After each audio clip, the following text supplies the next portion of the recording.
This is Deploying AI in Finance, and I am Doug Scanlon. Financial services is the 8th largest industry in the United States and employs about 8 million people and generates $4 trillion in annual revenue. 40% of financial advisors are already using generative AI tools. However, finance is trailing other functions like marketing, supply chain operations, and even human resources when it comes to using advanced analytics. One successful example would be at Credit Suisse, which launched a program called Quill. Quill is an advanced natural language generation platform. It analyzes data and writes reports. And what Credit Suisse has found is that Quill has freed up its analysts to spend more time working with clients and performing deeper analysis rather than working on the reports that Quill is now writing for them. And as a result, Credit Suisse has seen a 300% increase in the number of companies they now cover. Financial advisors primarily use generative AI tools to boost productivity, generate content, and market to new clients. However, MIT researchers see a path for the use of AI as a financial advisor, which would take the form of a large language model such as ChatGPT. There are regulatory and ethical barriers that have so far prevented AI from taking on this role in finance. The first challenge is humanizing the AI. Current AI tools are described as inherently sociopathic because they lack that genuine human empathy, and they can argue both sides of an issue without any sense of morality. And this makes it difficult for them to build trust with clients, which is something that's necessary for effective financial advising. And that building trust might be doing things like asking simple questions like, how are you doing? But the theory is that AI could potentially start doing this by analyzing voice or facial expressions to better understand the client's emotional states. The other challenge is regulatory. In order for one to give financial advice, one must have the approval of the SEC. This applies to humans as well as chatbots. MIT professor Andrew Lo believes that researchers are about 2 to 3 years away from creating AI software that meets SEC fiduciary duty standards, at which point the AI could provide personalized financial guidance. A financial chatbot has serious potential to replace workers. Professor Lo believes job disruption is a real possibility and advocates for a smooth transition that would require retraining advisors for new careers. As mentioned earlier, one of the technological challenges is creating a chatbot that can mimic human behavior, as that is necessary to build trust with clients. Another technological development is financial planning software that uses AI architecture and is known as a Blackboard system. The Blackboard system stores information about things like tax rules, cash flow mechanics, retirement account structures, fiduciary rules, and other important information. The system learns its clients' preferences and makes a recommendation. Financial planners find that the Blackboard system saves them time and provides clients with better financial plans than they could create manually. The software is currently used by 50 to 60% of the financial advisor market in Canada. And while it is sophisticated, it's not a direct-to-consumer product such as a chatbot.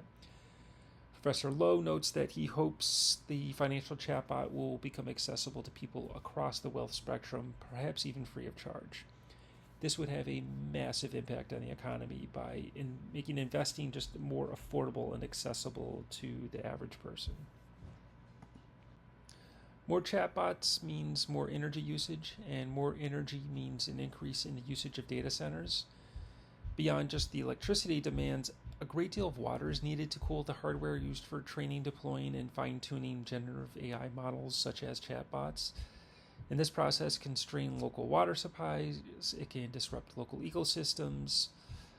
Globally, electricity consumption of data centers rose to 460 terawatts in 2022. This would have made data centers the 11th largest electricity consumer in the world, placing them between the nations of Saudi Arabia and France.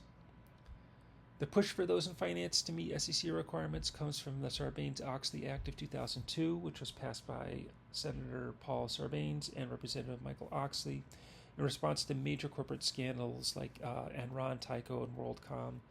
The law aims to improve the accuracy and reliability of corporate disclosures and financial statements by, among other things, requiring top management to individually certify the accuracy of financial information. As researchers work towards creating their chatbots for giving financial advice, they have hit a regulatory roadblock. The software must satisfy the SEC guidelines as it pertains to fiduciary responsibility. Fiduciary duty refers to a set of legal responsibilities for financial and investment advisors, requiring them to act with the highest degree of care when handling a client's money. Creating a large language model that satisfies the fiduciary duty creates unique ethical considerations. A fiduciary must act in the best interest of the client, which raises the question, can artificial intelligence make such a distinction? A fiduciary is also required to avoid conflicts of interest. For example, an advisor should not recommend to his client a stock that he has a personal investment in. However, since only humans can hold stocks and not robots, this would preclude an AI from even having to worry about such a conflict of interest. While the SEC guidelines have to do with protecting consumers, there are other ethical considerations that could still exist if a legally approved AI system reaches the market. For example, an AI system might have bias in its training data that could make it give financial advice based on stereotypes. It might assume that men are more risk-taking and recommend more dangerous stocks to male clients, and this could have a negative impact on customers. Creating affordable financial advice is a noble pursuit. If the regulatory barriers become unsurmountable, there is an existing alternative that makes an AI assistant unnecessary, and they're called index funds.